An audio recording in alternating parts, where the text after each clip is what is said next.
ആളുകൾ മരിച്ചുപോയവരാണെന്ന് സത്യമാണ്.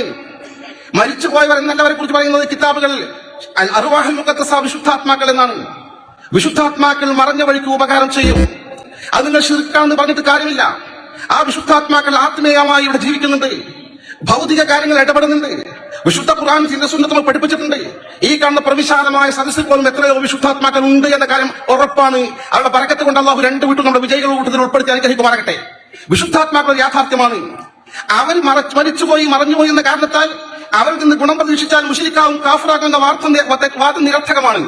ഭൂമിയിലേക്ക് മടങ്ങി വരികയില്ല എന്ന് വളരെ കൃത്യമായി അല്ലാഹു സുബ്ഹാനഹു വ തആല വ്യക്തമാക്കുന്നുണ്ട്. ഇബ്നു മാജ റഹ്മത്തുള്ളാഹി അലൈഹി അദ്ദേഹത്തിന്റെ സുനനിൽ ഉദ്ധരിക്കുന്നുണ്ട്.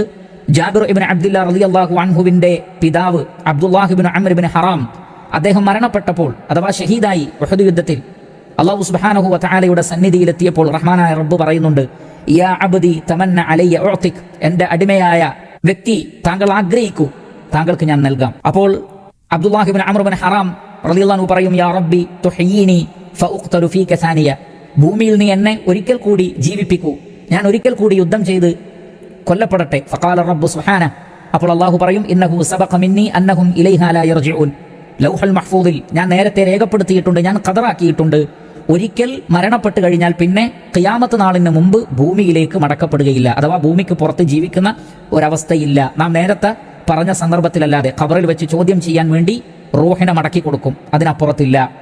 അപ്പോൾ ആ വ്യക്തി പറയും, യാ റബ്ബ് ഫഅബ്ലിഗ് മിൻ വറാഇ, എനിക്ക് ശേഷമുള്ള ആളുകൾക്ക് ഈ സന്തോഷ വാർത്ത അറിയിക്കണം എന്ന് അബ്ദുല്ലാഹ് ഇബ്നു അംർ ഇബ്നു ഹറാം റളിയല്ലാഹു അൻഹു അല്ലാഹുവിനോട് ആവശ്യപ്പെടും.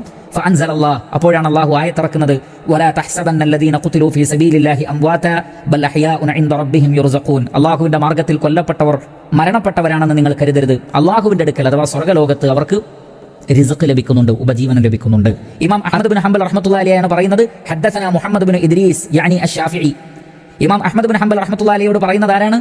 ഇമാം ഷാഫിഈ റഹ്മത്തുള്ളാഹി അലൈഹി. ഇമാം ഷാഫിഈ റഹ്മത്തുള്ളാഹി അലൈഹി ആരിൽ നിന്നാണ് ഉദ്ധരിക്കുന്നത്? അൻ മാലിക്കിൻ, അഥവാ ഇമാം മാലിക് റഹ്മത്തുള്ളാഹി അലൈഹിയിൽ നിന്ന് ഇമാം ഷാഫിഈ റഹ്മത്തുള്ളാഹി അലൈഹി ഉദ്ധരിക്കുന്നു. അങ്ങനെ നബി സല്ലല്ലാഹു അലൈഹി വസല്ലം വരെയുള്ള പരമ്പര, അതിലും വളരെ കൃത്യമായി പറയുന്നത്, ഇന്നമാ നസമത്തുൽ മുഅ്മിനി ത്വായിറുൻ യഅ്ലുഖു ഫീ ശജരിൽ ജന്ന ഹത്താ യുർജിഅഹു അല്ലാഹു തബാറക വ തആല ഇലാ ജസദിഹി യൗമ യബ്അസുഹു, വിശ്വാസികളുടെ റൂഹ് പക്ഷികളുടെ ശരീരത്തിലായിരിക്കും, അല്ലെങ്കിൽ പക്ഷികളായിരിക്കും, സ്വർഗ്ഗത്തിലെ വൃക്ഷങ്ങളിൽ നിന്ന് അത് കഴിക്കുന്നതാണ്. ഖിയാമത്ത് നാളിൽ അല്ലാഹു സുബ്ഹാനഹു വ തആല റൂഹിനെ ശരീരത്തിലേക്ക് മടക്കുന്നതുവരെ അപ്രകാരമായിരിക്കും. അതുകൊണ്ട് തന്നെ വിശ്വാസികളുടേതാണെങ്കിൽ സ്വർഗ്ഗലോകത്തും, സത്യനിഷേധികളുടേതാണെങ്കിൽ ഭൂമിക്കടിയിലുമാണ്. ഭൂമിക്ക് മേലെ വന്നുകൊണ്ടുള്ള ഒരു ഏർപ്പാട് ആത്മാവിനുണ്ട്, റൂഹിനുണ്ട് എന്ന് നമുക്ക് എവിടെയും പ്രമാണങ്ങളിൽ കാണുക സാധ്യമല്ല.